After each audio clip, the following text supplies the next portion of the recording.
Okay, sure, why not? Imagine that's the look he has when he gets his slobbed on. I don't know how this happened, but I'm here for it. I thought I was gonna get wined and dined first. I'm getting dogged on the family sofa. So I think it's safe to say Kitagawa's day is absolutely ruined after a night of pure disappointment.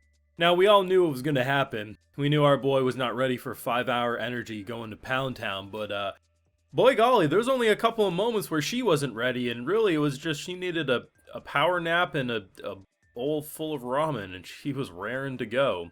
Though, I will say, despite the disappointment she had for no physical intimacy, I'm actually pretty convinced before the end of this season, she's probably gonna confess, which, hey, I'm completely here for, but if you would have asked me last week, I would have said, no, that's a movie or a following season, but, disappointment for now, but hey, one way or another, she getting raw dog if it's up to her.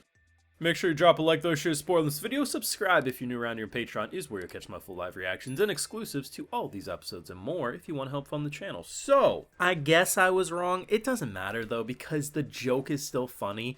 Triple XL Magnums, Triple XL Extra Large energy drink that keeps you hard for God knows how long. Either way, very, very funny stuff because I'm a sucker for these. I like it when a misunderstanding exists, but both characters think the other person knows what they're doing, so there's no misunderstanding. Like, it's not like, oh, she's acting weird, he's acting weird. It's like, yeah, I'll take a bath. Yeah, you'll take a bath. Oh, you're gonna come closer? Oh, it's like, for her, this is all like, damn, I thought I was gonna get wined tonight. I haven't even held hands with him, and now I'm gonna be riding on a pogo stick. And for him, he's just like, I need to stay up. Like, I've seen a lot of these types of misunderstandings, but there was something special about My Dress Up Darling. And I think, while I knew it was going to be blue balls, I think I was expecting a lot more generic scenes. Like, I didn't see much, but I did see a preview where, like, it looked like they were on top of each other. So I'm thinking the classic trips and falls, big misunderstanding, maybe a headbutt trying to get up aggressively. Wasn't expecting how they played it at all. Nor was I expecting that, because I will be shocked if most people didn't think when he was gaming, he was in the very spooky scene, it was him looking at the TV, you couldn't see behind the couch. I thought she was gonna pop up like a zombie, being like, where are you, Gojo? Like, just like all groggy because she thought she was getting some. Instead, no, she wakes up at 11 a.m. She's like, what the fuck? What happened here? Like, talk about some blue balls. I think it's so funny because it plays with your expectations because it uses tropes and cliches a lot of us have seen before. Myself, I've seen them, I feel like 100 times at this point. But it does it so effortlessly and turns what would normally be cliche into something that's actually a little fresh and different. We have a couple episodes left in Season 2. I felt like they've done a very good job at progressing both Kitagawa as well as Gojo's character, but also their dynamic. I mean, despite the lack of handholding, despite the lack of I love yous and kisses and all that, you have felt like not only have their friends supported, but like it just feels like they're bonding and they truly get each other. But yeah, like Gojo, I like him. I like him a lot. But if you leave it to Gojo to confess, there is ways to do it, and I've seen it done with characters very similar to him where they had no choice but to be bold. But it does feel like a case of she's got to put the moves on him. But not only that, she needs to put the moves on him, and when he thinks he's misunderstanding, she grabs his cheeks and says, no, my boy, I want you. Do you want me? The thing that's so great, though, about this, usually it's the guy. The guy being like, I want to confess, but she's out of my league. I want to confess, but if she says no, our friendship won't be the same. Because no matter how many people think and try to convince you that, oh, confessing to someone that you're friends with, if it doesn't work out, you can't just go back to normal. Because you have stronger feelings than them, and either you're gonna pull away, they're gonna pull away, or you just have to find a way to resent them more. Like, it just doesn't work out, okay? Like, it really doesn't. So, the idea that they gender bent it and they swapped it where it's the objectively popular pretty girl going after the dude who plays with dolls. Like, that's how a general society would look at it. And yet she's desperately concerned that he might decline her.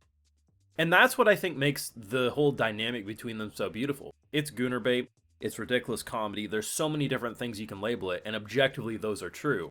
But the reason why this show is more than just those surface level, comments is the fact that you legitimately think Kitagawa puts Gojo above herself, and Gojo puts Kitagawa above himself. And I'm a firm believer that the only relationships that last is when each side of the relationship thinks the other is better than them. Not in a way that, like, I don't deserve them, but more so, I think they're hotter. I think they have a better you just love them so much that you put them above yourself. Because if you think you're above your partner, how is that going to work? So that's why I think so many people want to root for these two, not just because they're the main characters, but because, honestly, it feels like they're good for each other. And I think that's why, collectively, anyone who interacts with them is like, wait, we thought you guys were dating already, or just kiss already, you dumbasses. In a weird way, it's kind of giving me Dangerous in My Heart vibes, where it's like, okay, you don't think you're going to get as much progression as you're ending up getting, but then they do so effortlessly. It was a great episode, though. I actually really liked what they did with the spookiness of, like, it was like 2 minutes long, but like him playing the game and getting to like what I assumed was a bad ending, like he couldn't, his saves were gone. It was like, okay, this is actually spooking me out a little. Like, maybe we turn on a light. I don't know, Gojo's a bolder man than me because I don't play those games. I don't watch those movies in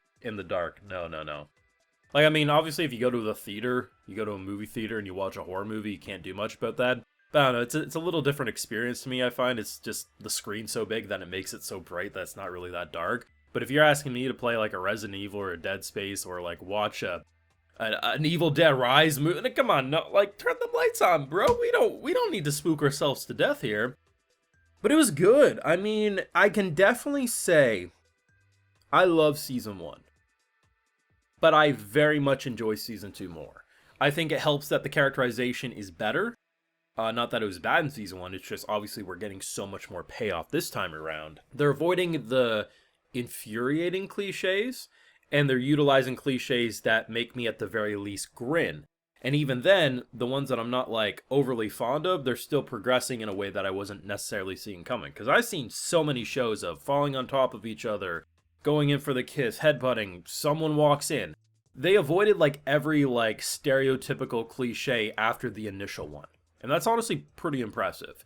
This show gets memed online. It gets, like Kitagawa snapping her underwear. Like, that's what's going to go viral about this episode on Twitter, right? Twitter will be Twitter, both way too into it and way too mad against it.